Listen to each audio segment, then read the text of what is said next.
والصلاة والسلام على سيدنا محمد وعلى آله وصحبه وسلم تسليما كثيرا ولا حول ولا قوة إلا بالله العلي العظيم. اللهم لا علم لنا إلا ما علمتنا إنك أنت العليم الحكيم. اللهم علمنا ما ينفعنا وانفعنا بما علمتنا وزدنا علما. وصل اللهم على سيدنا محمد وعلى آله وصحبه وسلم تسليما كثيرا والحمد لله رب العالمين. So somebody asked what was the third thing that made knowledge blameworthy. So it can harm somebody else, it can harm yourself, or there's just no benefit in it at all. It's a waste of time. Like trivial knowledge. There's people that know trivial things that have no... Aristotle said it's better to know a little bit about deep things than a lot about shallow things.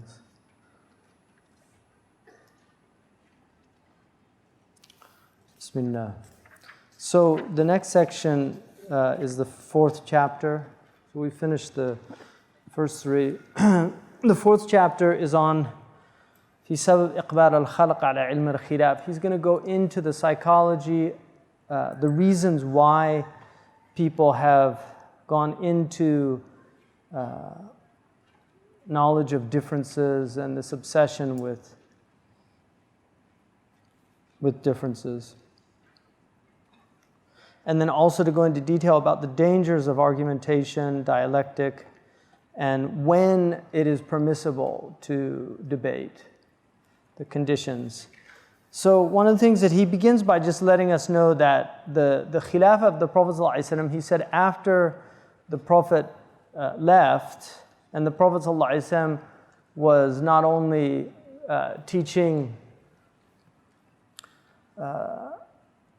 those things that are necessary to live a fully human life.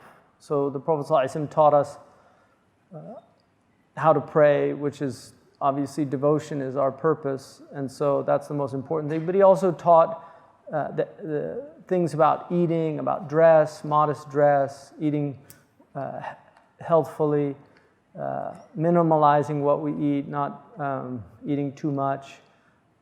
He taught how to interact with people, akhlaq, all of those things. But he also was a ruler. And he differs from Isa, for instance, in that, because Isa alayhi salam never ruled.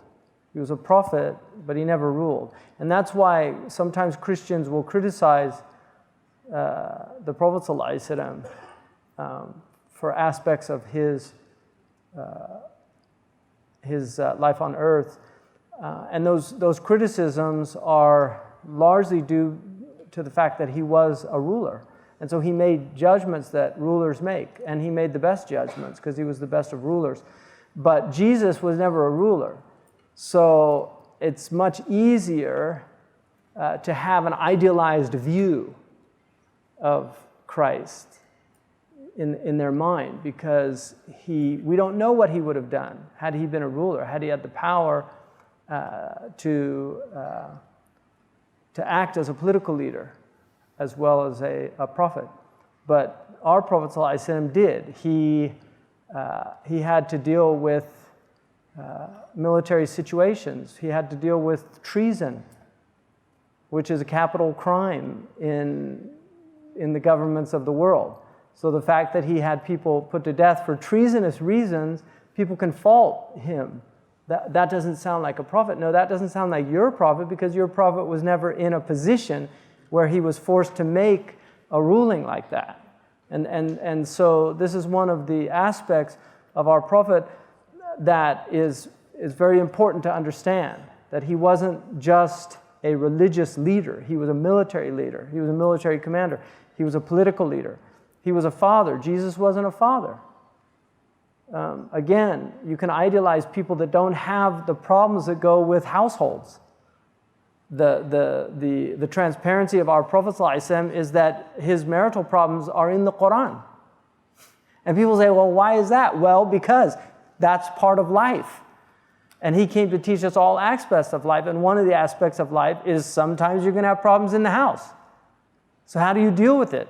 Domestic violence? No. That wasn't his way. So those aspects. So what he says is that the Prophet ﷺ was a political leader, and then he trained these men who, when they took power, they were capable of not only ruling as politicians, but ruling as politicians following a prophetic methodology. And so Abu Bakr, Umar, Uthman, and Ali, and these are the four that are agreed upon according to Ahl-Sunnah, that they were Mahdiyun. They were rightly guided. Khulafa Rashidun, Mahdiyun. And then most of the ulama add to that Umar ibn Abdul Aziz as a fifth exemplar. And then historically there have been others that come close to the prophetic model, but don't go under that عليكم بسنتي وسنة الخلفاء الراشدين المهديين من بعدي. They don't fall under that category that the Prophet ﷺ defined, that we should follow their sunnah as well. Because why? Because they're on the methodology of the prophets. So people like Amir Abdul Qadir al-Jazairi is an example of a prophetic leader. He was following the methodology of the Prophet ﷺ. Uthman Dan Fodio in Nigeria is another example of a prophetic emir who's really attempting as a scholar and as a statesman to implement the methodology. Salahuddin al-Ayyubi is another example of that. He's an exemplar of prophetic practice. Unfortunately, we have far fewer than we would like. But our civilization, in terms of just pure human legacy, I think has far more examples of benevolent and enlightened leadership than other pre-modern civilizations. So that's also in our favor, but it doesn't mean that there weren't serious problems. So what he says is that they were able to judge as exemplars of the prophetic methodology. So they didn't need recourse to ulama. And so he said because of that reason, the ulama were not involved in politics. They were involved in ilm al-akhirah. That's what their concern was. It wasn't about the dunya. But as these leaders who had knowledge began to disappear, then they began to rely on fuqaha, because they were no longer faqih. Because according to our tradition, the imam should be a mujtahid. So the political leadership should actually be a mujtahid. He should be able to decide what the hukm shar'i, the legal ruling is in any given situation. That changed, but during the time, for instance, of the Tabi'een, they still had rulers. Even during the Umayyad period and the Abbasid period, the rulers generally were highly educated Muslim scholars as well. And many of them loved the company of grammarians, of literary scholars, poets, because they had great knowledge of language. Now, a lot of them can barely put two sentences together. In fact, some of them, if they just applied for a job as a doorman at a good hotel, they probably wouldn't get the job. It's amazing how they got into power, which shows you tu'ti mulku man tasha, you know. You give dominion to whomever you please, including the gardener, you know, or the son of an Ethiopian shepherd. Huh? Amazing. You know, Obama in Ethiopia, because he's from Luo tribe, you know the Luo tribe, it's a tribe in Ethiopia. A Luo tribesman could not get elected president in Kenya because of his tribe. You can ask any person from Kenya, except maybe a Luo, but you ask everybody else, and they'll tell you that he couldn't get elected in Kenya just because of his tribe. But how do you get... You give it to whomever you please. If that's not a proof of that verse, I don't know what is. I mean, a man whose middle name is Hussein, and his last name rhymes with Usama. Amazing. So what he says is that what happens is the fuqaha, when they saw, he's saying that these ulama were distant from governments and they avoided Abu Hanifa. All of our imams, the four imams, all of them had difficulties with the government. All of them. People would not take they didn't want to be judges. Because the Prophet ﷺ said, there's 3 qadis, 2 of them are in the fire. So 2/3 of judges are in the hellfire, not good odds. So nobody wanted to be a qadi. They didn't want to be a judge. Abu Hanifa, they tried to force him to be a judge, and he said, I'm not qualified. And they said, you're a liar. And he said, well, that proves I'm not qualified.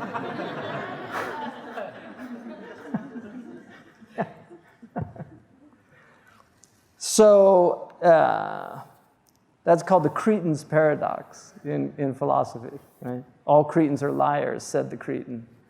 So if it's true, he's not lying.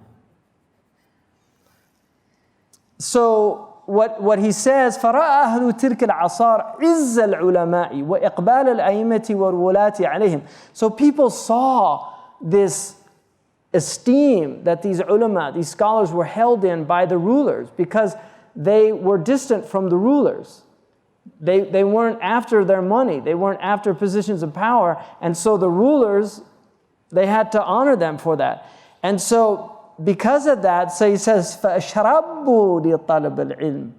So then they begin to raise their necks. Like, that's something we should do.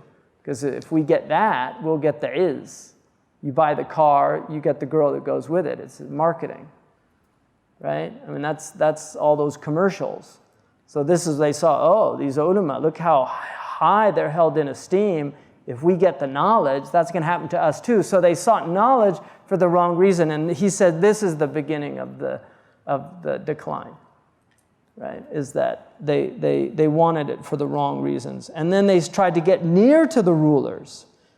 And فَأَصْبَحَ الْفُقَهَا بَعْدَ أَنْ كَانُوا مَطْلُوبِينَ طَالِبِينَ. After they were sought after, they become seekers after the dunya. وَبَعْدَ أَنْ كَانُوا أَعِزَّةً بِالْإِعْرَاضِ عَنَ السَّلَاطِينَ أَذِلَّةً بِالْإِقْبَالِ عَلَيْهِمْ.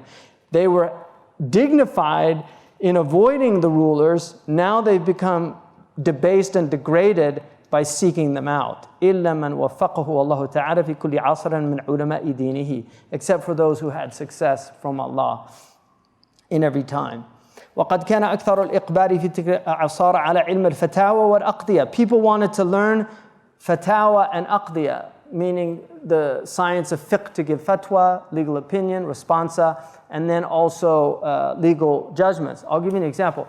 In Mauritania, a lot of young students now, they go to learn Tuhfat al-Ahkam before they study like Khalil, and they want to learn how to be a judge, because there's such a dearth of people that know this anymore. So if you learn that and master that book, then you can get, for instance, a job in the Gulf, in one of the Maliki countries or something like that. So that's an example where people used to study because they wanted to learn the knowledge, to be knowledgeable. And one of the nice things about the Mauritanian madrasa is the scholars traditionally did not necessarily go into knowledge as a field. Many of them would end up becoming merchants, or they studied because they were zawaya, because they were the Brahman of that society, and they did it as a responsibility that they felt, that I should learn my religion. So when you lose that, then you get this problem. So he's saying that what happens is that people opened up the door of vying for positions. And part of this is the need to become adept at argumentation, because you want to prove that you're better, that you know more than the other, right? This becomes the competitive marketplace. And so things began to change. And so he then talks about that this is the main incentive behind this desire to learn all of these differences and the sciences of argumentation. And the nufus, the egos, began to incline towards those who had a lot of dunya. And so they wanted to prove themselves. And so this is why they went this way. And so now he says, he's going to clarify what the talbis of this is. You know, in other words, how they've been tricked into this. So he says, اعلم أن هؤلاء قد يستدرجون الناس إلى ذلك بأن غرضنا من المناظرات المباحثة عن الحق ليتضح. So they will fool the people by saying, no, the real reason why we're studying this is because we want the truth. And this is the way that the truth is made clear. فإن الحق مطلوب وتعاون على النظر في العلم وتوارد الخواطر مفيد ومؤثر. That this is the way knowledge is increased and it's beneficial. وهكذا كان عادة الصحابة رضي الله عنه في مشاوراتهم. And this is the way the Sahaba were. So in other words, what he's showing you is that they're, in order to get out of their cognitive dissonance, they're justifying in their own minds all of these things. But these are just justifications for going after dunya, right? And so, and they'll say these are the things that are important to learn. So he says, وَيُطْلَعُكَ عَلَى هَذَا التَّلْبِيسِ مَا أَذْكُرُهُ. And now, if you really want to understand the deception behind this, I'm going to explain it now, how the deception works. So he's going to give you the psychology of why what they're saying is not true. وهو أن التعاون على طلب الحق من الدين ولكن له شروط وعلامات ثمان. He says, the ta'awun, the cooperation in arriving to the truth in this religion has conditions, and it has 8 signs. So if they're sincere, these conditions will be filled and you will see these 8 signs. So the first sign, الأول أن يشتغل به ألا يشتغل به وهو من فروض الكفايات من لم يتفرغ من فروض الأعيان. That he's not being preoccupied with it, knowing that it's a collective responsibility and he hasn't fulfilled the individual responsibility. So that's the first sign. So somebody who's learning Tuhfat al-Ahkam, which is a collective responsibility, and he hasn't studied the Fard Ain well enough. And he'll say, no, but he's trying to get to the truth. He said he's a kadhab, he's an inveterate liar. And the likeness of him is like somebody who leaves the prayer for himself, and he begins to trade in cloth and textiles, saying, the real reason I'm doing this is so that the people who pray won't be naked. He's not praying, but he's saying, the reason I'm selling cloth is so people that pray won't be naked, right? So it's the same thing. It's a trick. So that's the first one. And then he says the second, أَلَّا يَرَى فَرْضَ كِفَايَةٍ أَهَمَّ مِنَ الْمُنَاظَرَةِ. That he doesn't see the fard kifaya as more important than the munadhara. فَإِنْ رَأَى مَا هُوَ أَهَمُّ وَفَعْلَ غَيْرُهُ عَصَى بِفِعْلِهِ. So, if he knows that it's not more important and he still does it, then he's betraying the reality of it. وَكَانَ مِثَالُهُ مِثَالًا مَنْ يَرَى جَمَاعَةً مِنَ الْعُطَّاشِ أشرفوا على الهلاك وقد أهملهم الناس وهو قادر على إحيائهم بأن يسقيهم الماء فاشتغل بتعلم الحجامة. So the likeness of this guy is somebody who sees people about to die of thirst, and instead of getting them water, he says, I need to learn cupping because they need a cupper.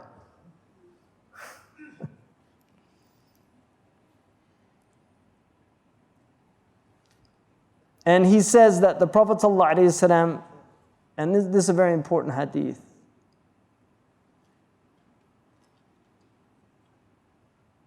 And another one, he says, and about fatwa, he says, you'll see people learning how to give fatwa, and yet they don't have doctors in their area. So instead of studying medicine, which is a fard kifaya, they're studying this, right? So ta'ayyan alayhi, because a fard kifaya that's not fulfilled becomes a ayn. You see, it's an ayn on the people capable of doing it. So if a fard kifaya is not being fulfilled, if somebody's able to fulfill it, it's an individual obligation on him. And if so, if he doesn't, he's the sinner. And he mentioned that the Prophet ﷺ, Anas relates that it was said to the Prophet, مَتَى يُتْرَكَ الْأَمْرُ بِالْمَعْرُوفِ وَالنَّهْيُ عَنِ الْمُنْكَرِ. When will people stop commanding, or when will commanding good stop or end, and forbidding evil will be left off? فقال عليه الصلاة والسلام إذا ظهر الإدهان في خياركم والفاحشة في شراركم وتحول الملك في صغاركم والفقه في أرذالكم. It's an amazing hadith. That when you see flattery in the best of you, when you see the best of you just flatter each other, and foulness in the worst of you, al-fahishatu, and that's sexual deviancy usually, but just low class behavior. And then mulk becomes in the least of you. Sigarikum, which could mean in age, it could mean in intellect, it could mean in stature. Sigar, just the least of you. So those who rule over you are the least of you. They're not the best of you. وَالْفِقْهُ فِي أَرْذَالِكُمْ. And fiqh is now in the lowest of you. And this is one of the big problems in our time with respect to people that study Sharia. In most Muslim countries, in fact, I don't know of any exceptions with the exception of families, like Sheikh Muhammad al-Yaqubi, for example, comes from a family of scholars, and so his father made sure that he was a scholar. You'll find that. But generally, the people that go to Sharia schools and Sharia colleges are the people that couldn't get into any other schools. That's simply a fact. And it's a tragedy, but that is simply a fact.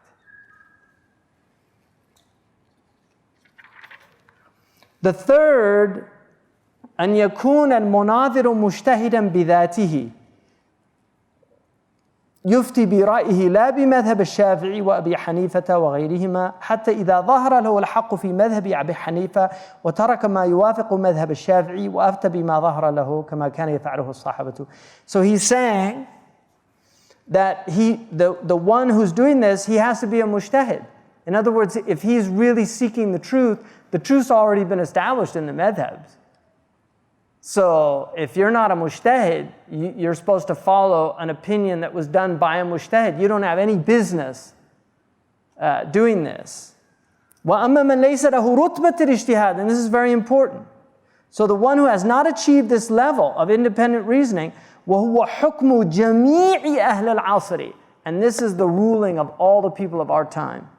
وَإِنَّمَا يُفْتِي فِي مَا يُسَرُ عَنْهُ نَاقِدًا عَنْ مَذْهَبِ صَاحِبِهِ. Then he is supposed to give fatwa, a legal opinion, from the madhab of whoever he follows. فَلَوْ ظَهَرَ لَهُ ضَعْفُ مَذْهَبِهِ لَمْ يَجُزْ لَهُ أَنْ يَتْرُكَهُ.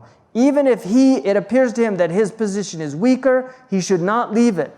فأي فائدة له في المناظرة ومذهبه معلوم وليس له الفتوى بغيره. So what's the point of his debating if his madhab is already known and he's not a mujtahid, so he's not supposed to go outside of his madhab? And this is the traditional position. These are the greatest ulama of our ummah have said this. Imam al-Laqani, Ibrahim al-Laqani, وواجب تقرير ومالك وسائر الأئمة كذا أبو القاسم هداة الأمة فواجب تقرير حبر منهم كذا حكى القوم بلفظ يفهم. That Malik and the other imam, he was Maliki, Malik and the other imams, that you have to follow one of them. Wajibun, right? تقرير حبر منهم, that you have to follow one of them. And this is what the qawm has said. The ulama, this is what they've said. Now, in this enlightened time with all these great scholars, people are saying, no, you don't have to follow a madhab. I mean, here's Abu Hamid al-Ghazali, who wrote the book on usul al-fiqh, al-Mustasfa. I mean, that's the umda of usul al-fiqh is his book. The Hanbali madhab, their book is the book of Ibn Qudama. Rawdat al-Nadir. You ask any Hanbali, which book did you study in Usul? If he's a Hanbali scholar, he'll say Rawdat al-Nadir. What is Rawdat al-Nadir? It's an abridgment of Imam al-Ghazali's book. Seriously, it's an abridgment of his book. He wrote the book on Usul al-Fiqh. He could have made ijtihad, and he's saying, if you're not a mujtahid, you have to follow the opinion of the Imam. Now people say, why is that? Why do we have to follow the opinion of the Imam? Here's the hadith, here's the ayah. Why do we have to follow the opinion of the Imam? Well, first of all, here's the problem. If you take any ayah and you ask 10 people, even if they have, let's say they have a modern degree from a university, from an Arab country, you ask them, what does this mean? What does this verse mean? You're going to get 10 different opinions. It's just a fact. And a lot of them, they won't know. And if you ask them to make i'rab of the ayah, they wouldn't know. They wouldn't. Just ask them.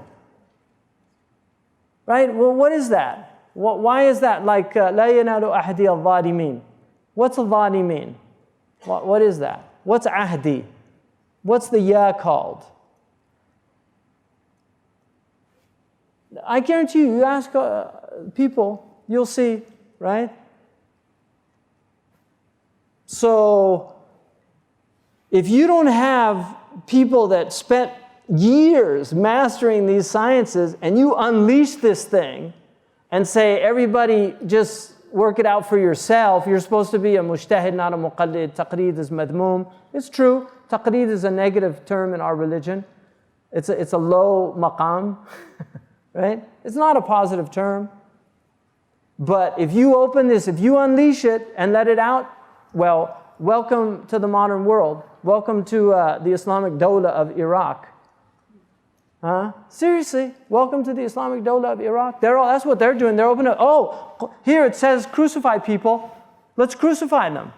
It says cut off their heads. Let's cut off their head. ضرب الرقاب يا أخي. ضرب الرقاب. ما تفهم؟ رقبة. ضرب. Huh?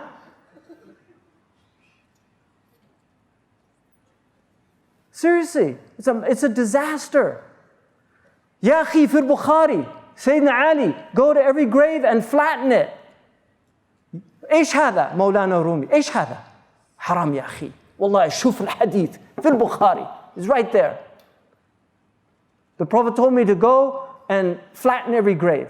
They were the graves of the mushrikeen in Najd that they used to worship. That's what they're doing here.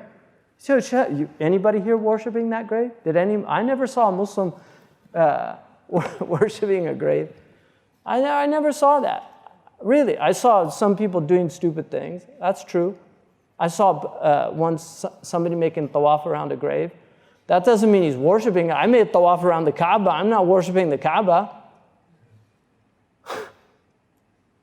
Seriously, it's a bid'ah, muharrama, and you should tell them to stop, but you don't blow it up.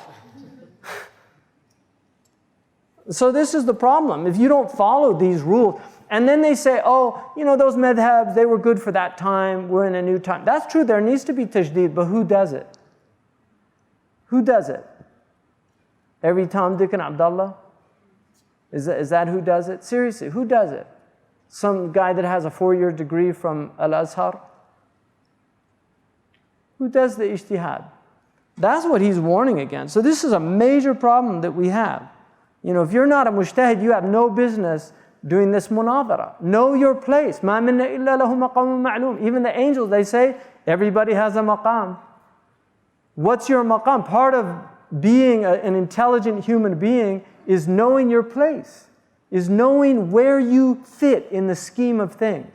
And arrogant people always put themselves above their place. Sidi Ahmed Zarruq said in his Qawa'id that من يدعي رتبة ليست له فضح بشواهد الامتحان. Whoever claims a station, a rank that's not his, God will expose him. You claim to be Firqa Najiyah, you claim to be the sole group that's saved, Allah's going to expose you for the liar that you are. Right? You claim to be this, that, or the other, Allah will expose you, simple as that. And he said, whoever claims a rutbah, a rank that's his, it'll be taken away from him for claiming it. If you say that you're the only one doing amr bil ma'ruf and nahi anil munkar, nobody else is doing it, maybe you are.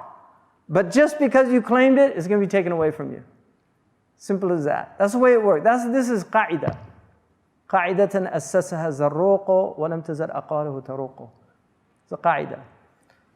And he said, if you claim a rank less than your own rank, Allah will elevate you to a higher rank. من تواضع لله رفعه الله. If you humble yourself for the sake of Allah, Allah will elevate you.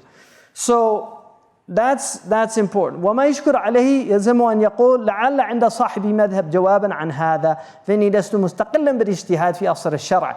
And anything that is problematic for you in your madhab, you should say, maybe he knew something I didn't know. لقد حفظت شيئا وغابت عنك أشياء. You know something, but a lot of stuff you don't know. Right? I mean, I'll give you one example, just one example. You know, you see people that criticize Abu Hanifa radiallahu anhu. And this modern people, they criticize Abu Hanifa radiallahu anhu because he'll prefer qiyas in situations over singular hadith. Or Imam Malik radiallahu anhu will prefer the amal of Ahl al-Medina over single hadith. These aren't ignorant people. They didn't arrive at these conclusions happenstance. I mean, this came after great study, great deliberation, great intellectual gifts. And they came to those conclusions, and the ummah said, you're justified in that conclusion because you are a mujtahid mutlaq. And so we have to, even if my madhab doesn't agree with his madhab, with his conclusions, we have to say, but the nature of the world, you're not gonna, رضا الناس غاية لا تدرك. To please people, it's an end that you'll never achieve. Like Joha and the donkey. He's riding the donkey, his son sitting next to him. So he passed by some people, and he said, the people said, look at that man, no compassion for his son, young boy, he's riding the donkey, the boys. Joha says, okay. He gets off, puts the boy on the donkey. They go past another group of people. Astaghfirullah, look at that boy. No respect for his father. Doesn't he have birr al-walidain? So Joha takes the boy off. And then they're just walking along. Look at those idiots. Perfectly good donkey and they're not riding it. So he gets on with his son. They're both riding it. Pass by some people. Astaghfirullah. Don't they know the Prophet ﷺ said you shouldn't give a beast a burden more than it can bear? Joha, he felt like putting the donkey on his back at that point, right? So that's the reality of people. You're not going to please people. And then if you tell them, this problem is an ancient problem. Zamakhshari, I mean, this is somebody 6th century. Zamakhshari, he said, إِذَا سَأْرُ عَنْ مَذْهَبِي لَمْ أَبُوحْ بِهِ وَأَكْتُمُهُ كِتْمَانُهُ لِي أَسْلَمُ. If people ask me about my madhab, because he was Mu'tazili, if people ask me about my belief, I just keep it to myself. It's safer for me to do that. فإن قلت حنفيا فإن حنفيا قلت قالوا بأنني أبيح لهم الطلاء والشراب المحرم. If I say I'm Hanafi, they say, he permits alcohol. Because Abu Hanifa said nabidh was permitted, fermented nabidh. Right? So if I say I'm Hanafi, they say, he permits alcohol. وإن مالكيا قلت قالوا بأنني أبيح لهم أكل الكلاب وهم هم. And if I say I'm Maliki, they say, he permits eating dogs. And he said, and they're the real dogs. Right? Because Imam Malik, the dog is makruh in the Maliki madhab. He said, وَإِن شَافِعِيًّا قُلْتُ قَالُوا بِأَنَّنِي أُبِيحُ نِكَاحَ الْبِنْتِ وَالْبِنْتُ تَحْرَمُ. And if I say I'm Shafi'i, they say, he permits marrying daughters. And everybody knows the daughter is haram. And that's a mas'ala daqiqa in the Shafi'i madhab about illegitimate children, even though the person knows it is the valid marriage contract valid or not.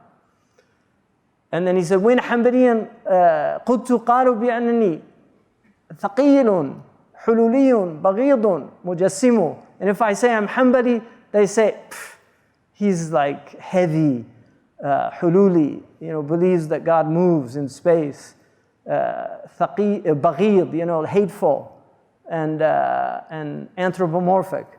وإن من أهل الحديث وحزبه وإن قلت من أهل الحديث وحزبه. And if I say I'm Salafi, يقولون تيس ليس يدري ويفهمه. They say cabron, he's like a goat. He doesn't understand anything, right? That's a 6th century. It's all the same stuff, right? Everybody calling the other person names. Now they have internet to do it. It used to be you had to look for somebody. Now you can just tweet it out, get ghiba with. Now, just imagine the angels, what they're having to deal with now. Back in the old days, okay, one ghiba, he told so-and-so this. They just write it down. Now they must have computers themselves to keep track of all this ghiba.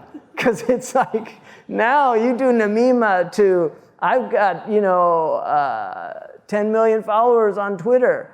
Oh, so-and-so's this, that, and the other. And now, so you just did ghiba to all those people. Subhanallah.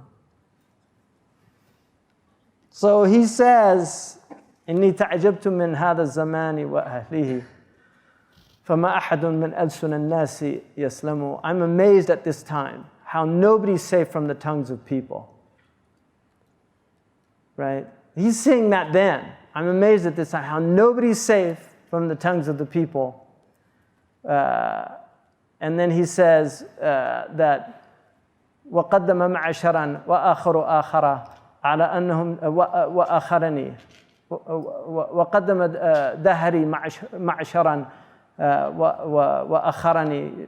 So my time has put forward some people and held me back على أنهم لا يعلمون وأعلموا, because I know and they don't know.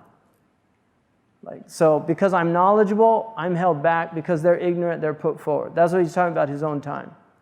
And then he says, فَمُذْ أَفْلَحَ الْجُهَالُ أَيْقَنْتُ أَنَّنِي أَنَا الْمِيمُ وَرَأَيَامُ أَفْلَحُ أَعْلَمُ.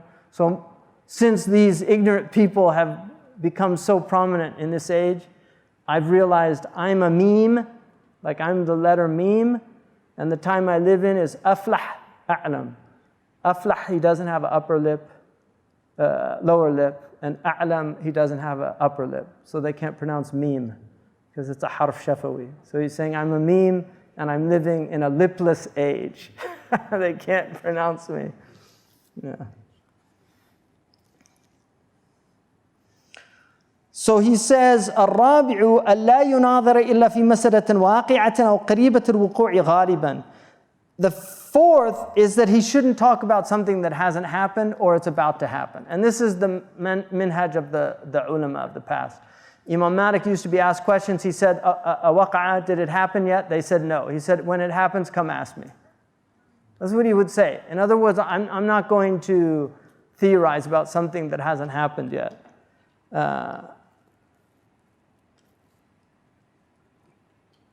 And the Sahaba, he says, used to gather together and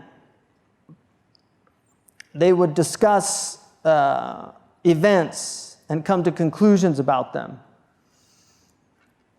The fifth one, he says, أن تكون المناظرة في الخلوة أحب إليه وأهم من المحافل بين أظهر الأكابر والسلاطين. The fifth is that these discussions should be in private and not in public.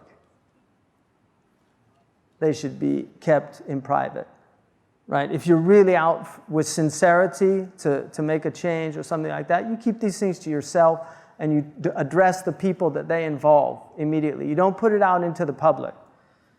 فإن الخلوة أجمع للهم وأحرى بصفاء الذهن والفكر ودرك الحق. Because when it's in private, it will gather you. You'll be in a gathered state. And there's purity of thought and reason. And it's easier to achieve the truth. But when you're in a large group, then the ego wants its portion. And وَيُوجِبُ الْحِرْصَ عَلَى النُّصْرَةِ. And this means that you're covetous to win, because you don't want to make yourself look bad in front of a lot of people. مُحِقًّا كَانَ أَوْ مُبْطِلًا, whether they're right or they're wrong. وَأَنْتَ تَعْلَمُ أَنَّ حِرْصَهُمْ على المحافظ والمجامع ليس لله. And you know that it's not sincere, that this is about popularity.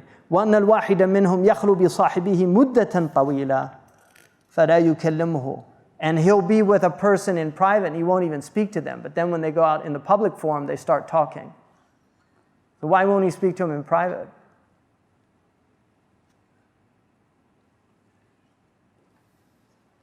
The sixth one, أن يكون في طلب الحق كناشد ضال. That in seeking the truth, he's like somebody who's looking for something lost. لا يفرق بين أن تظهر الضالة على يده أو على يد من يعاونه. He doesn't care who finds it. If you're looking for a camel and some Bedouin finds it, you're going to be happy that he found it. For it's your camel, you're going to be happy because that's what you're looking for. But in this situation, no. You want to win the debate. If you were sincere, you wouldn't care whether you won or he won. And that's why Imam Shafi'i radiallahu anhu said, I never argued with anybody except I actually asked Allah that He would put the truth on His tongue so that I could submit to it. Because he knew that the nafs had a portion. It's a whole other level. That's sincerity. فانظر إلى مناظر زمانك الآن كيف يسود وجه أحدهم. Look at them in their debates and argument, how they get angry when somebody else has a stronger argument and they become ashamed. وكيف يجتهد في مجاحدته, and how with great effort they strive to negate it. وكيف يذم من أفحمه طول عمره, and then after that he speaks ill of him for the rest of his life. I mean, this is a man who's telling you from experience. He's not making this stuff up. He lived this world. He's talking about himself.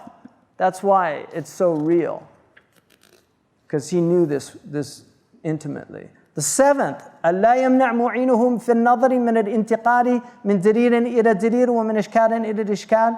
That he doesn't prevent him from going from one proof to another proof, or from one problem to another problem. And this is in the rules of debate, because very often they would say, no, you can't introduce that. So this has to do with the rules of debate. And it's, again, he's just using it as an example of this desire to, if they were really looking for the truth, they would allow the person to introduce evidence in all situations. The eighth, أن يناظر من يتوقع الاستفادة منه ممن هو مشتغل بالعلم. That he debates the one who he thinks he can benefit from because he's preoccupied in knowledge. والغالب أنهم يحترزون من مناظرة الفحول والأكابر. Usually these people avoid debating people that are really knowledgeable, because they don't want to look like fools. So they look for people that they can defeat them in argument. فيرغبون في من دونهم طمعا في ترويج الباطل عليهم. And then he said, other than these eight, there are also other conditions that are very subtle, but these are the ones that should let you know what is for God and what's for some other reason. If you understand these, you'll know when you see people debating.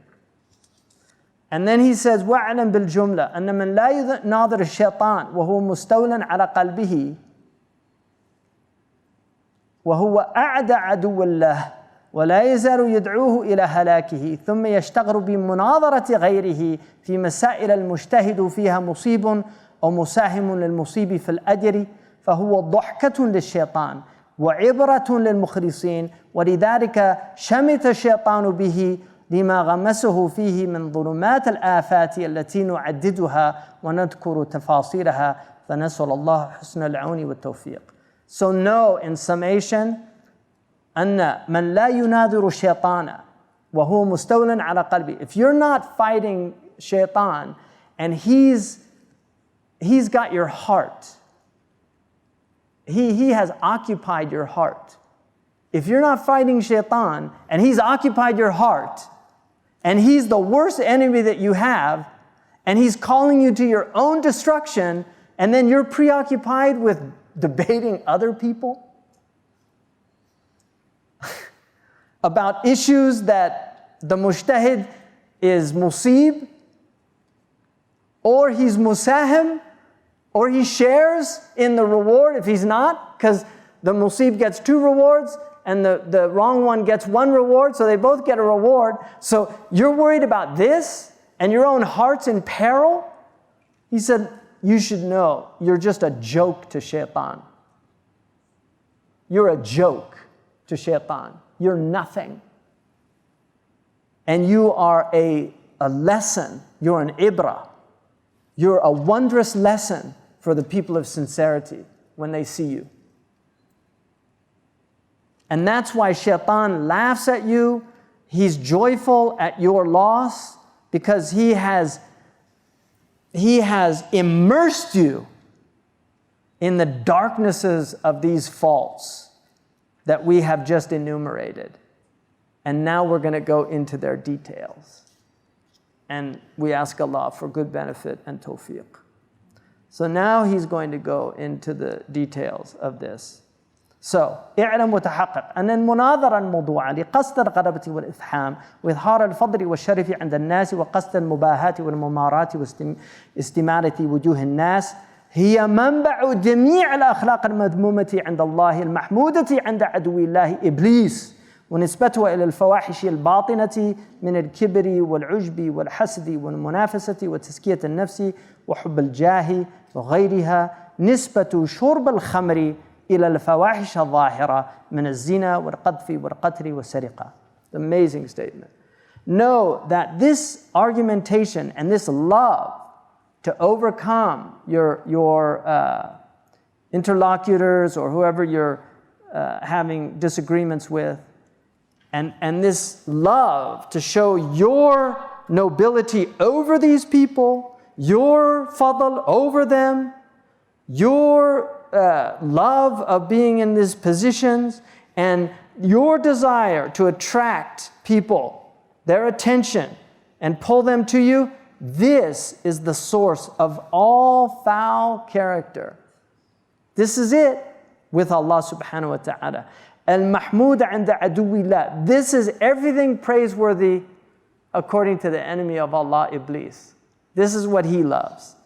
And its relationship to the internal foulnesses is from arrogance and vanity and envy and vying, all of these things, hubb al-jah, love of stature, love of position, all of these things is the same as the relationship of alcohol to all of the outward things, like fornication, calumny, slander, murder, and theft.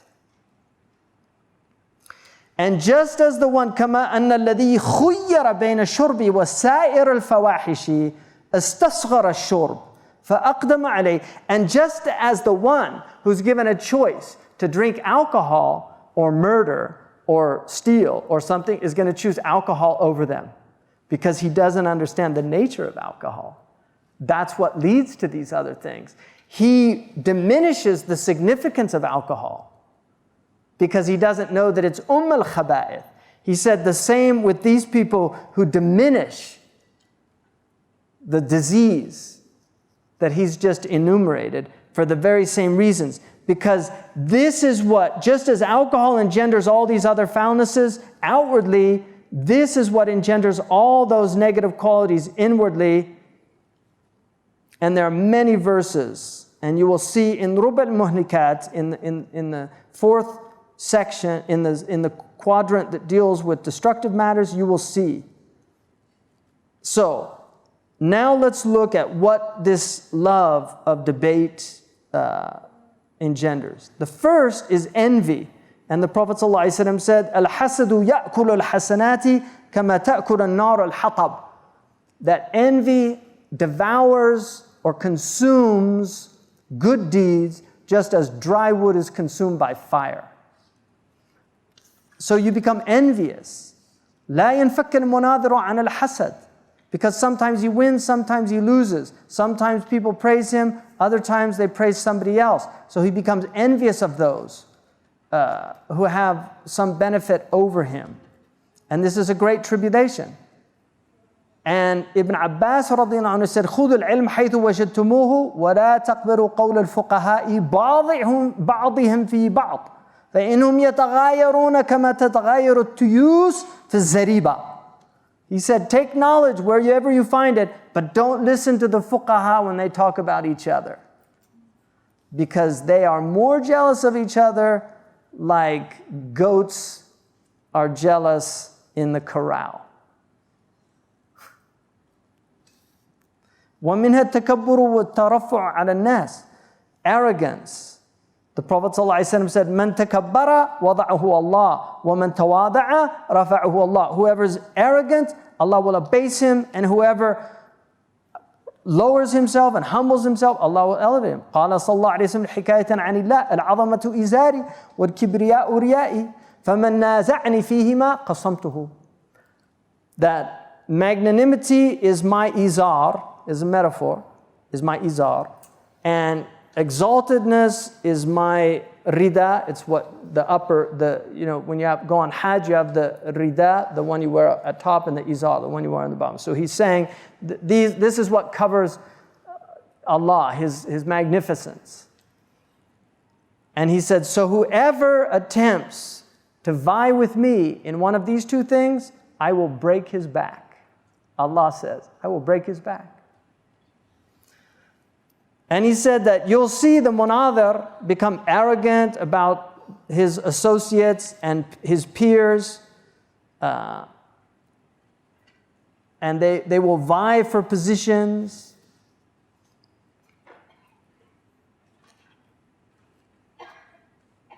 And he said sometimes the stupid, crafty one amongst them, al-ghabi al-makkar, like he's stupid and yet he's clever at the same time.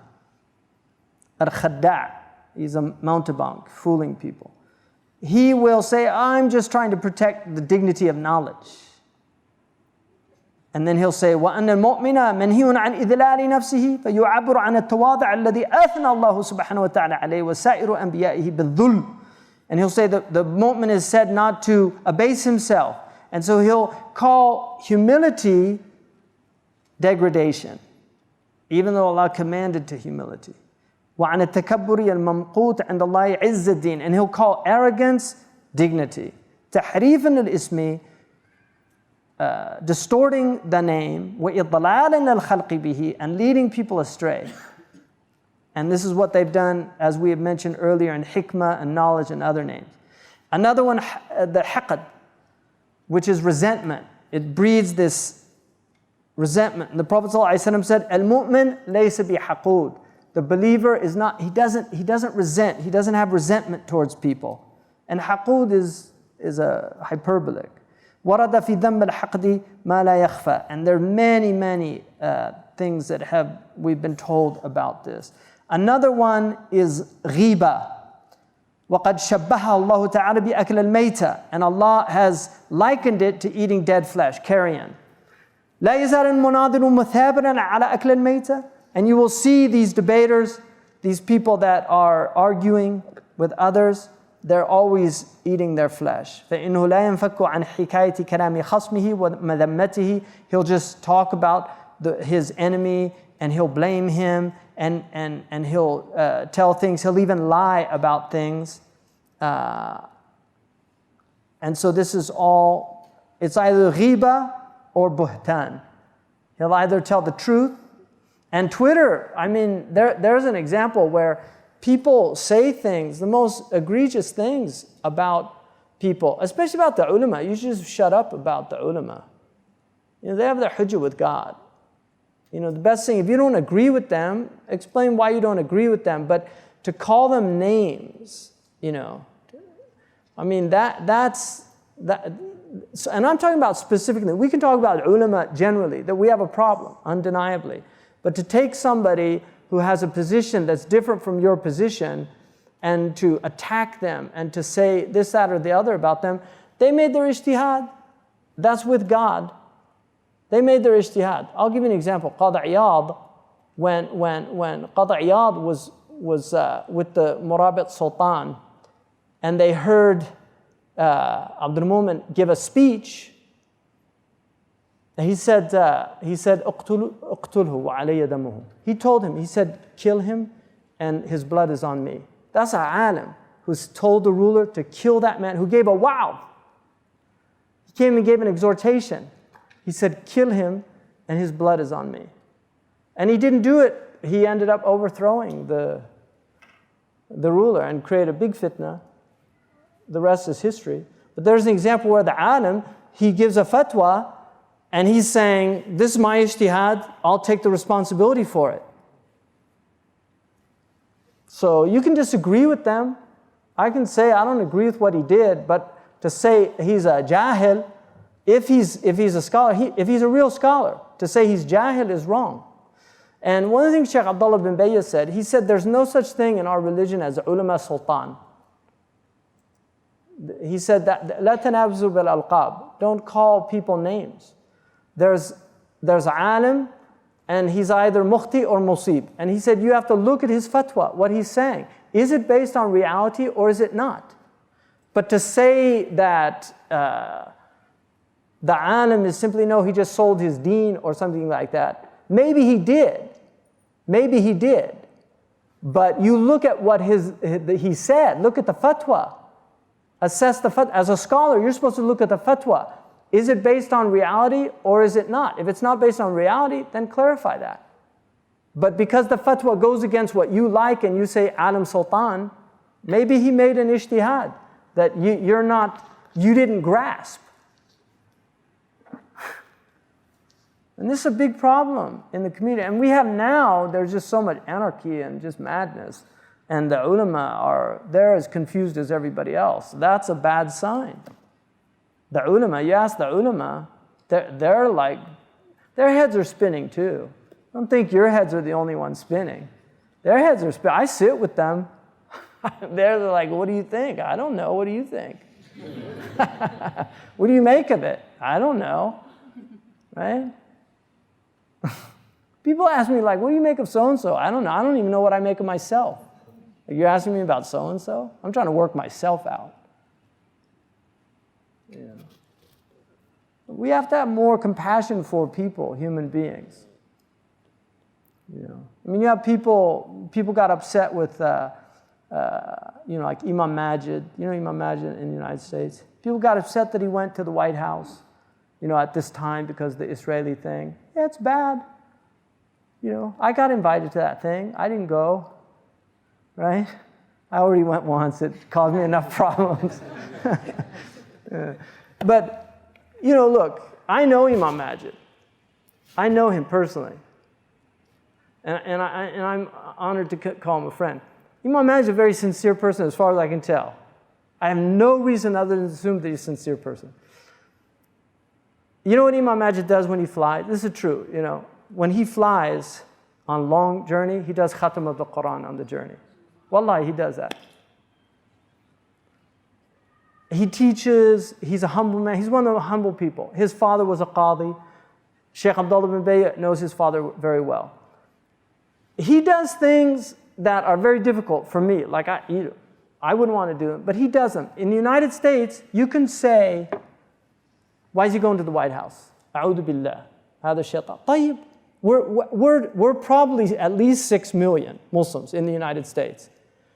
We have to have some level of engagement. Somebody has to be to be talking to these people. I don't want to do it, but somebody has to do it, or else we're completely marginalized.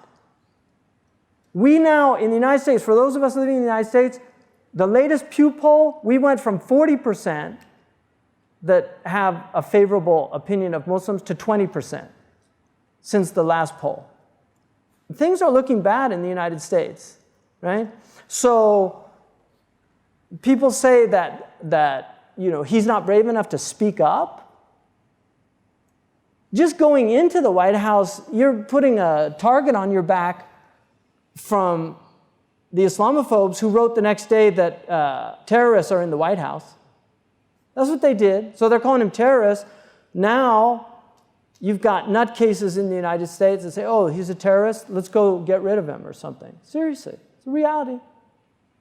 And then you've got Muslims attacking him. So for me, I say we should honor people like that are trying to do their best, because I really believe he is. That's his ijtihad. Maybe he's wrong. It's possible. He could be wrong. But that's his ijtihad. He's a scholar of some merit, and that's his ijtihad. He's saying, I think in my situation, this is the best thing that I can do for the Muslim community. And I should trust his sincerity. I can say, you know what, I disagree with him. I think he should have boycotted it, but he made his ijtihad. The one who makes an ijtihad and he's wrong gets a reward. And the one who makes it and he's right gets 2 rewards. So he gets 1 reward, but if you attack him and criticize him, and his niyyah is good, then that's not a good thing. In 1953, in July of 1953, Dr. Saeed Ramadan went to the White House with an Ikhwan delegation, right? It was arranged by people in intelligence in the United States that thought it was important for the White House to engage the Ikhwan al-Muslimin. So he went there. That was his ijtihad. There's books. I read a book called The Devil's Game claiming that these people were agents of the CIA. I don't believe that, because I actually met the man. I met Dr. Ramadan, Saeed Ramadan. I actually read his PhD dissertation that he did at a European university. I don't think he was. I think he was making an ijtihad. He went into the Eisenhower White House at a time when Eisenhower was undermining the democratic government of Iran. He was undermining the democratic government of Iran. They overthrew Mossadegh. He was directly involved in ensuring Israel's success as a state. Eisenhower, Truman acknowledged it. It's the first thing. 11 minutes after Israel declared its independence, Eisenhower was the first. 11 minutes. They didn't even waste time. 11 minutes. That was a quick council. They acknowledged, and this is fresh, all these Muslims got thrown out, but he thought that it was probably good at that time to go into the White House because he had some strategic vision. Right? That was his ijtihad. Maybe he was wrong, but that was his ijtihad. The only one that's going to judge us is Allah. Thank God. Really, thank God. All these people on Twitter are not my judge. Right? Thank God. Right? The only one that's going to judge us is God. And أَشَقَقْتَ عَنْ قَلْبِهِ, did you open up his heart? Did you look inside his heart? Did you determine what was in his heart? What his niyyah was? حُسْنَ الظَّنِّ خَصْرَتَانِ لَيْسَ فَوْقُهُمَا وَخَصْرَتَانِ لَيْسَ شَيْءٌ فَوْقُهُمَا مِنَ الْخَيْرَاتِ يُحْمَدُ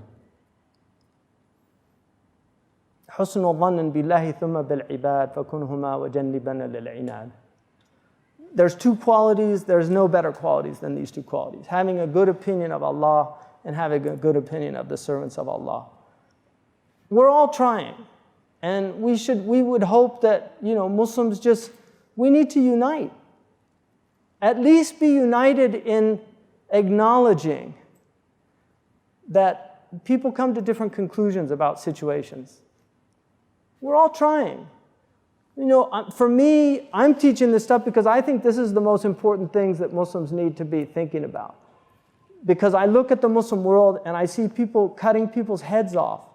And I see people rioting in the streets. And I see angry people. And I see people taking a 70-year-old ruler and sticking a knife up his backside, out of rage and anger. And I don't see the Prophet coming into Mecca. I don't see Salahuddin al-Ayyubi coming into Jerusalem. I don't see Amir Abdul Qadir al-Jilani, Amir Abdul Qadir al-Jazairi dealing with French prisoners with such dignity that they even went back to France and had to praise him. I don't see that because the tarbiyah that those men had was this tarbiyah. And this is what I want to see. I want to see when we do finally go into Jerusalem, that we don't slaughter people. Seriously, that's what I want to see. When we do finally go into Jerusalem, that we don't slaughter people. That we have the prophetic character. Now we have the power. This is the time to show rahmah when you're in power. That's the time to show rahmah. They didn't show it with us. They're not our teachers. Well, they do it to us. They're not our teachers. Our teacher is sallallahu alaihi wasallam. وَمَا أَرْسَلْنَاكَ إِلَّا رَحْمَةً لِلْعَالَمِينَ. That's our teacher. وَمَا أَرْسَلْنَاكَ إِلَّا رَحْمَةً لِلْعَالَمِينَ. It's a mercy. The Prophet forgave people. Jamil used to put thorns on his path and the wind would blow it away. One day he came out, there were no thorns. He went to see if she was okay. She was sick that day. So he visited her. It was his aunt. Subhanallah. Where is that? Where's that akhlaq? Where's the akhlaq when people spitting on him, throwing rocks at him, his feet are bleeding, and the angel comes and says, you want us to smash these two mountains, wipe them all out? No, I want to see their children pray.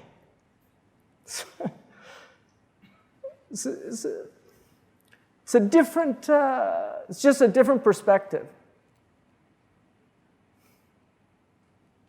That doesn't come from hiqad and bughd and hasad. That's not where it comes from. It comes from something else. You know, that you actually care about people, even the bad people, you wish for them good. The Prophet didn't wish for people destruction. He wanted their salvation. That's what he was concerned about. He didn't want to chop heads off. He wanted to enlighten heads. He wanted to restore them.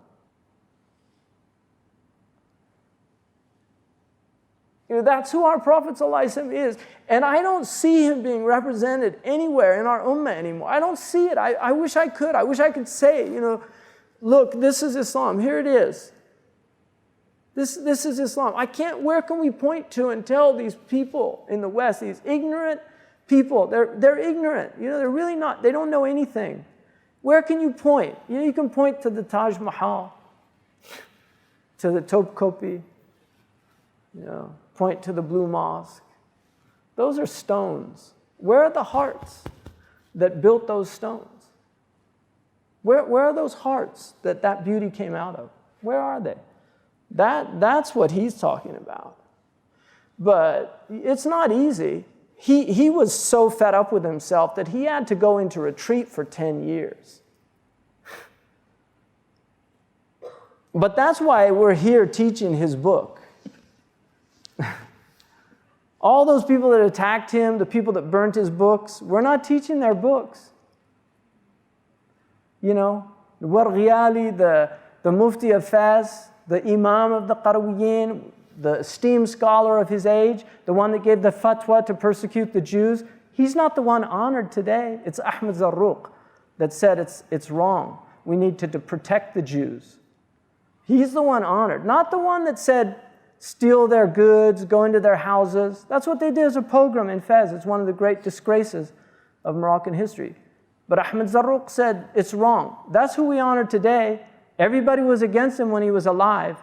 And that's why only history's gonna, you know, Allah will judge us, but it's the people that come later that can sort out all this mess. Not the people alive today, because everybody's got nafs, everybody wants to be on top, everybody wants their position.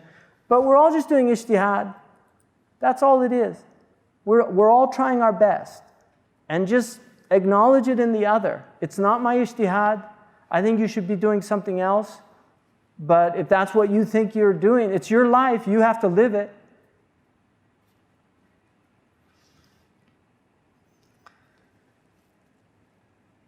وَمِنْهَا تَزْكِيَةُ النَّفْسِ فَلَا تُزَكُّوا أَنفُسَكُمْ.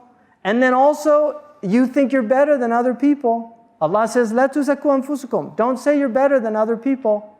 لَا تَسْخَرْ مِنْ قَوْمٍ. Right? Don't make fun of a group. Right? لا يسخر قوم من قوم. Don't let one people make fun of another people. عسى أن يكونوا خيرا منهم. Maybe they're better than them.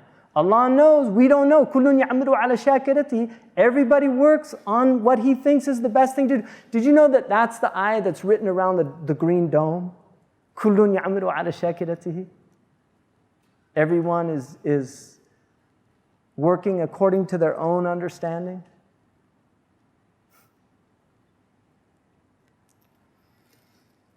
Sahaba went to war with each other. They had different ijtihad.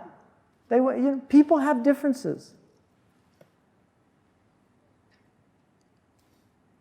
وَمِنْهَا التَّجَسُّسُ وَتَتَبُّعُ عَوْرَاتِ النَّاسِ. And then you start spying on people, following their things. He says, even it gets to the point where they look at their inclinations, they see faults in their body, like he says they point out their baldness. There's people that do that, right? I mean, look at all these horrible people on Fox News and things.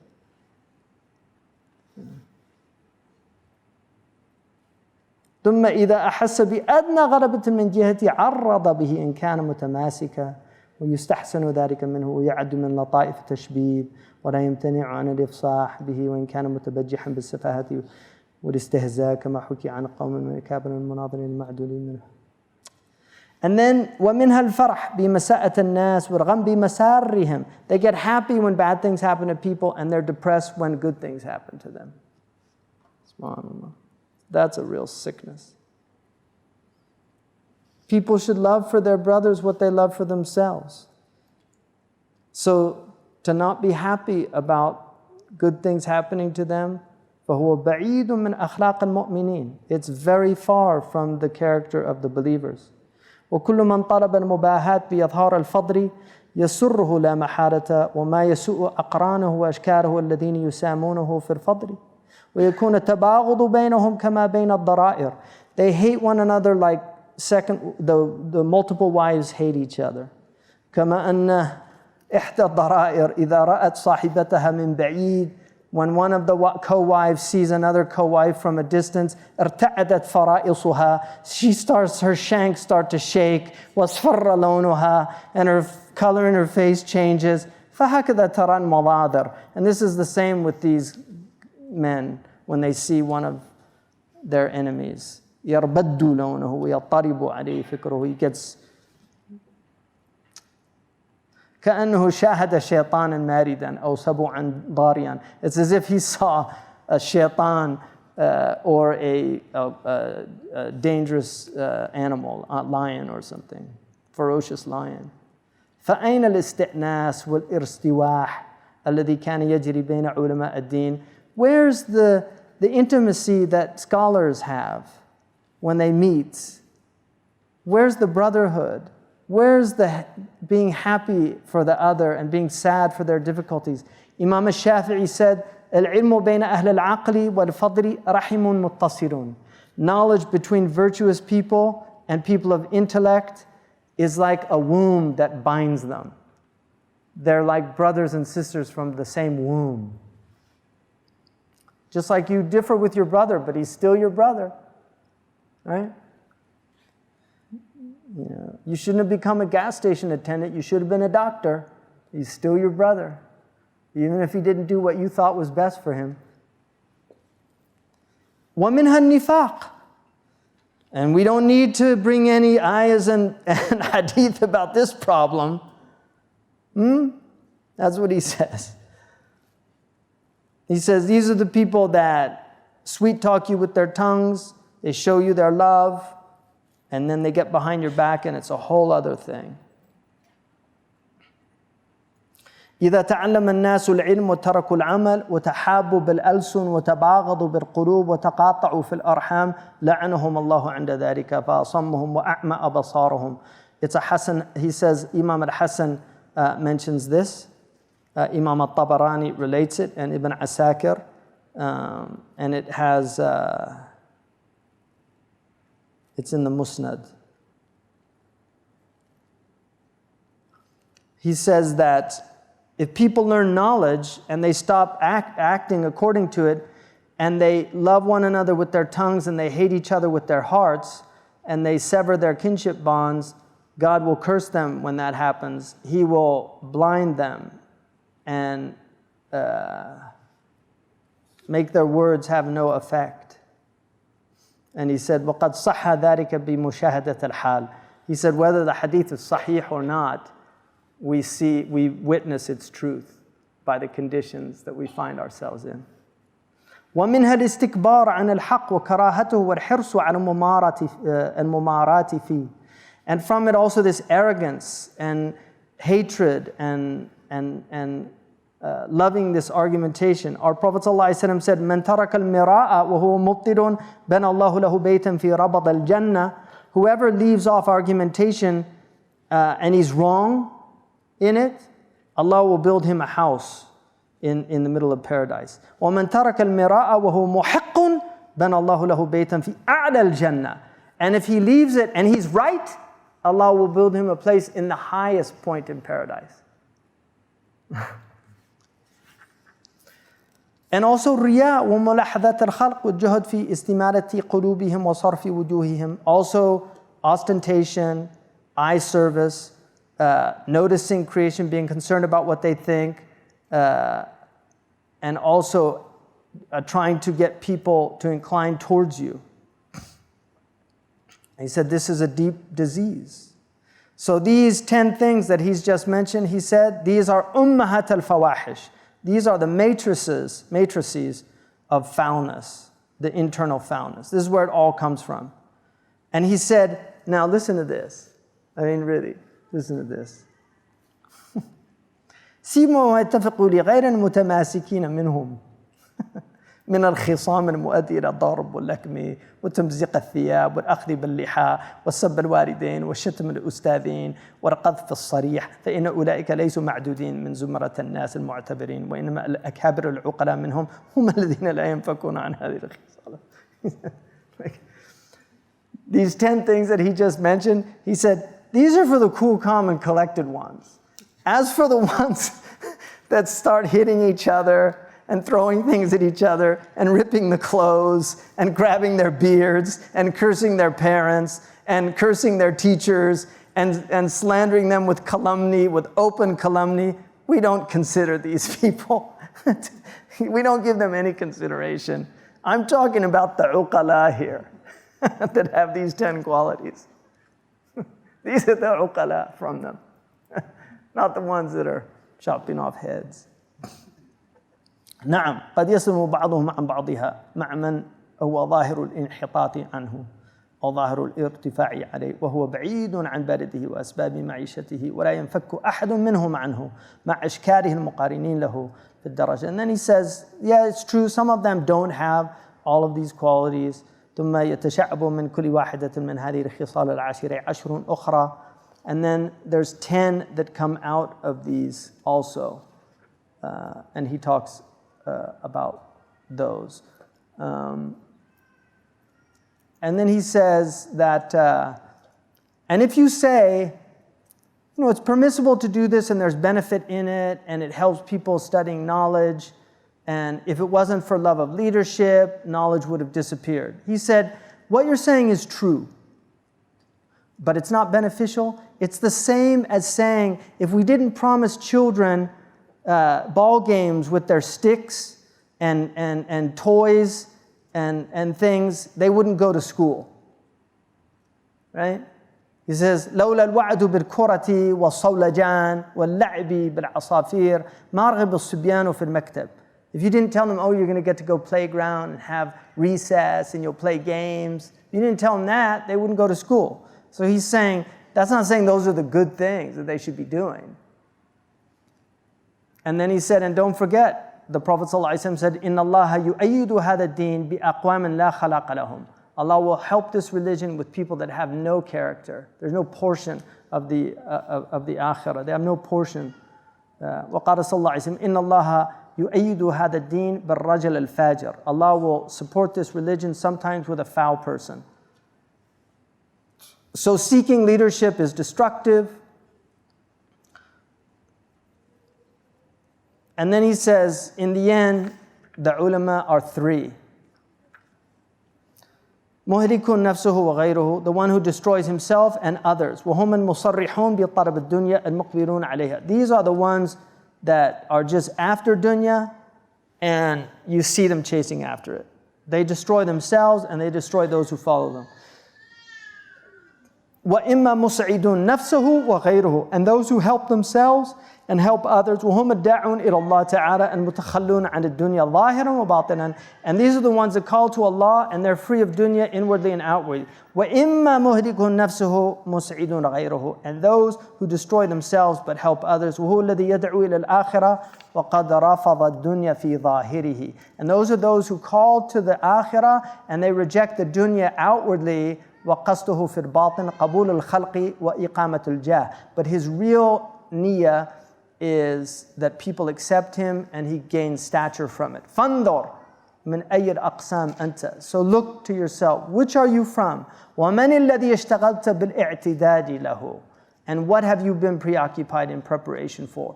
ولا تظنن أن الله تعالى يقبل غير الخالص لوجهه, and don't think in any way, shape or form that Allah accepts anything other than the one who is sincere solely for his face alone. تعالى من العلم والعمل وسيأتيك في كتاب الرياء بل في جميع ربع المهلكات ما ينفي عنك الريبة فيه الريبة فيه إن شاء الله تعالى. And you will see in the chapter on ostentation or eye service in the quadrant of the quarter of muhlikat, the destructive things, what will negate these things.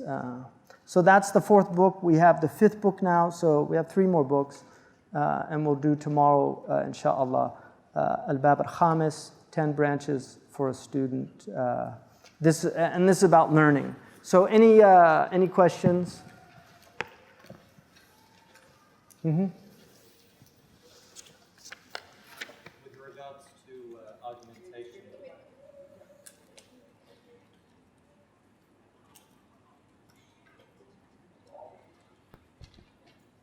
Go ahead, yeah. With regard to argumentation? With regards to argumentation, does the Imam speak about only scholars, or can it be used he's talking about, for common people, yeah, it's haram. He's talking about ulama. Like common people should never argue about the religion because they don't have the requisite knowledge to do it. What about using it as a tool for critical thinking? So set aside the religion itself. It's a really good question. The next chapter deals with that, about when it's appropriate to challenge or to ask a scholar question and things like that. So it's a good question, and tomorrow, inshallah, he'll deal with it in that chapter, but it's an excellent question. So we read last night, one shouldn't delve too far into any science. Doesn't attaining mastery of a science entail having to study a subject as far as possible? People, he's really talking about, he's a man who mastered all the sciences of his age. He had a real mastery. And he has a beautiful Arabic style. It's quite stunning, given that he was a Persian and learned Arabic as a second language. His mastery of Arabic is really phenomenal. And he uses words beautifully. His syntax is beautiful. It's actually not that difficult to learn this Arabic. It's not a difficult Arabic, but it's very eloquent. It's difficult to reproduce, to write like that. It's called the sahl al-mumtana' in balagha, the easy impossible. But he mastered all the sciences. At the end of his life, he was saying, look, I'm giving you good advice. Don't waste your time like I did, because you don't know when you're going, and the most important thing is this. But he was definitely a scholar. He spent his life teaching and studying. Scholarship was very important to him, and so he's not in any way saying don't study. He's just saying don't be one of these people that learns all of these things that they're just not useful for you. You learn useful things, learn useful knowledge. The Prophet sought refuge from knowledge that didn't benefit. Allahumma inni as'aluka ilman nafi'an. I ask you for beneficial knowledge. And that's his point. And so, we need grammarians. We need people to master the Arabic language. It's a jihad to master the Arabic language. You're protecting the religion. You're protecting knowledge of the Quran and the Hadith, which we need in every generation. It's a fard kifaya. We need qira'at. We need people to master the qira'at. It's hard to do. It'll take you many years to master all 10 variants, but somebody has to do it. So there are people that have to delve deeply into those sciences, undeniably. That's important. And people, Allah preserves the deen and the Quran. So Allah tawalla amrahu. Inna nahnu nazzalna dhikra wa inna lahu lahafidhun.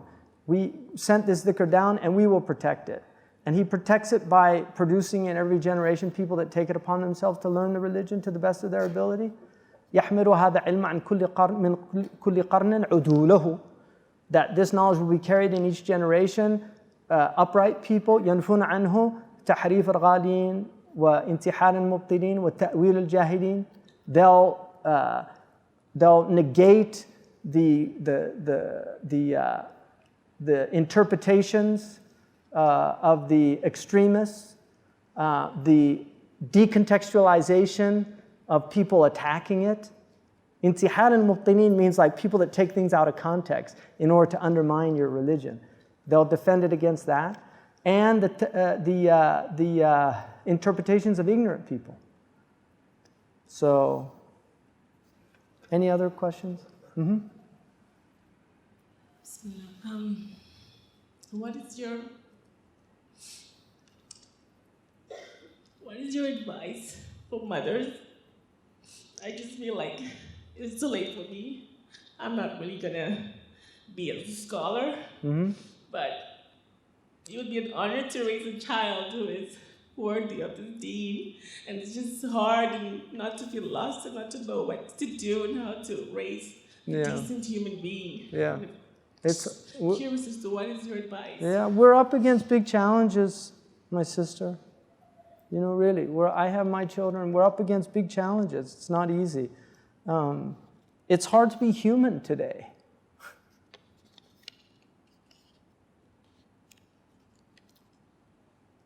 It's really difficult to be a human being. And our fitra is under real attack. You know, a lot of this technology, we're not designed for it. You know, Allah did not design us. And we were warned about these latter times, when there'd be a lot of fitna, a lot of confusion. We were warned about them. So these are our times. It's a good time to be alive because it's our time. And it's the time God gave us. You know, we have to do the best that we can. And trust in God. I mean, tawakkal ala Allah. You know, when you tawakkal ala Allah fahuwa hasbuhu. If you really trust in God, He's enough for you. These ayahs are real. They're metaphysical truths, just like physical laws. You know, every body at rest stays at rest unless acted upon by a body in motion. That's a physical law. You know, the cup's at rest. I move it over here. That's physics. There's metaphysical laws as well. وَمَن يَتَّقِ اللَّهَ يَجْعَلْ لَهُ مَخْرَجًا. If you have true taqwa of Allah, He will give you an exit strategy. وَيَرْزُقُ مِنْ حَيْثُ لَا يَحْتَسِبُ. If you're worried about your children, Allah says, have taqwa, and He will take care of your children. You know, my own teacher,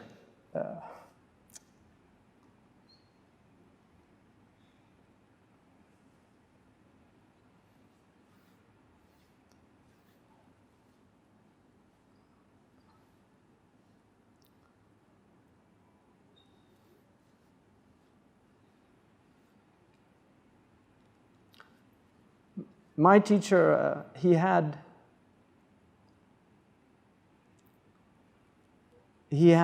3 sons and a daughter.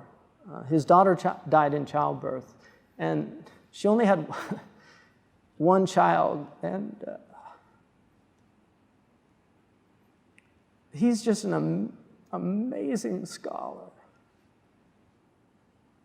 And he was raised without his mother and without his father. He was raised at his grandfather's, and just amazing man. But, you know, one of his sons went and joined the army and went to Iraq and studied and came back, and just very different from the path of his father. But all his father did was do dua for him, Rabb al-Hajj. And he was actually put in prison, and then They had a trial and they were all sentenced. And this is a true story. I'm not making this up. They had a trial, and every time, they would put all the names down, and then the man who typed the names out would bring them. And the name of Marabt al-Hajj's son was missing, wasn't on. He said, go write it again. And he'd do it again. He came back, it wasn't there. After 3 times, he just said, leave the wali's son alone. And now he's very pious, very righteous man. All his sons became scholars, and he didn't do anything other than dua. رَبَّاهُمْ بِالدُّعَاء. And that was the tarbiyah of the Prophet ﷺ. رَبَّاهُمْ بِالدُّعَاء وَالنَّظَرَ. That's the way the Prophet. So we have to trust in God. اسْتَعِينُوا بِالصَّبْرِ وَالصَّلَاةِ. Really take help from prayer and Sheikh Abdullah bin Bayya, he said people, when they see their children growing astray, they fall apart. And he said they should go to God because their hearts are in God's hands. You can't go and tell them because you raised them, and they're not following what you obviously didn't raise them to go astray. But if they've gone astray, you have to go to God because He's the one that can rectify them. And He will. He'll rectify our children, And then there's some, like Nuh alayhi salam, khalas. His son didn't get on the boat. So, but you don't, this is, a lot of this is scholastic learning, my sister, and trust me, you can be a scholar of, what he's talking about is ulama billah. And you don't have to know very much, but if you know God, you know everything, really. So there were plenty of Sahaba that were true scholars of God, but they didn't have a lot of outward knowledge. And if you love the scholars, then inshallah Allah will make one of your children a scholar. Like He made this man, his father was a poor wool carder, but he loved the ulama. He died when his son was less than 7 years old, and look what Allah gave him. I mean, what's his reward going to be on Yawm al-Qiyamah? When he sees his son. One of the men that burnt his book in Fez, he actually saw the Prophet in a dream. And the Prophet brought Imam al-Ghazali, and he gave him a whip. And he told him to whip him. The next day he made public tawbah. It was amazing. So, and that's one of the miracles of our religion, is the Prophet ﷺ is actively engaged in our community. Sallallahu alayhi wa sallam. وَأَعْلَمُوا أَنَّ فِيكُمْ رَسُولُ اللَّهِ. He comes to people in their dreams. He gives them succour. I mean, I had a woman, this is a true story I'm going to tell you. I don't usually talk about these things, but I had a woman who came to me and she said,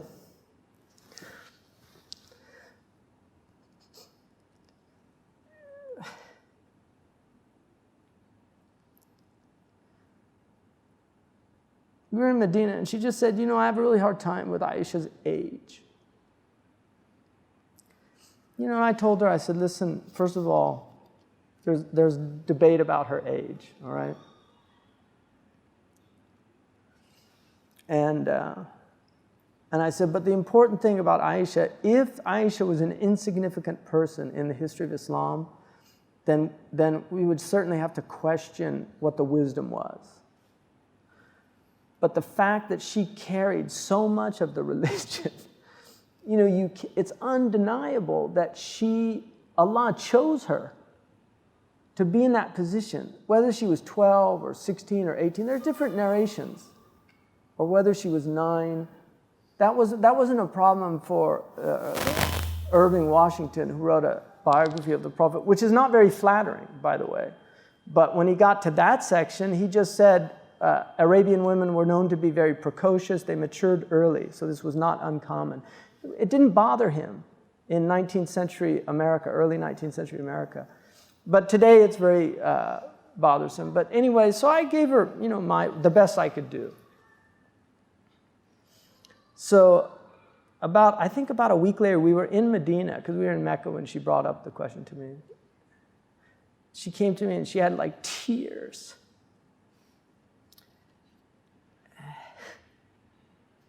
And I said, well, what's the matter?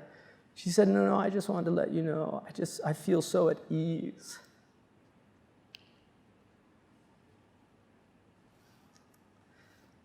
She said, I've been so troubled about this. And she said, the Prophet ﷺ came to me in a dream last night, and he explained to me why he did that. And he said, Abu Bakr was honored by becoming his father-in-law, because Abu Bakr's maqam was so high with Allah. And she had that in a dream, but she was totally, her heart was just set at ease.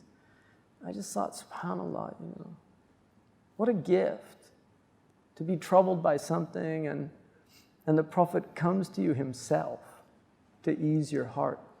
And that's from ikhlas, which means that it doesn't mean that you can't question things. Our religion has never shied away from questions. But question them with a desire to know the truth, not a desire to challenge the truth. Yeah. Awalam tu'min, don't you believe? That's what Allah asked Ibrahim. Don't you believe? He said, no, I believe. I just still my heart. So he showed him. Jazakumullah khair.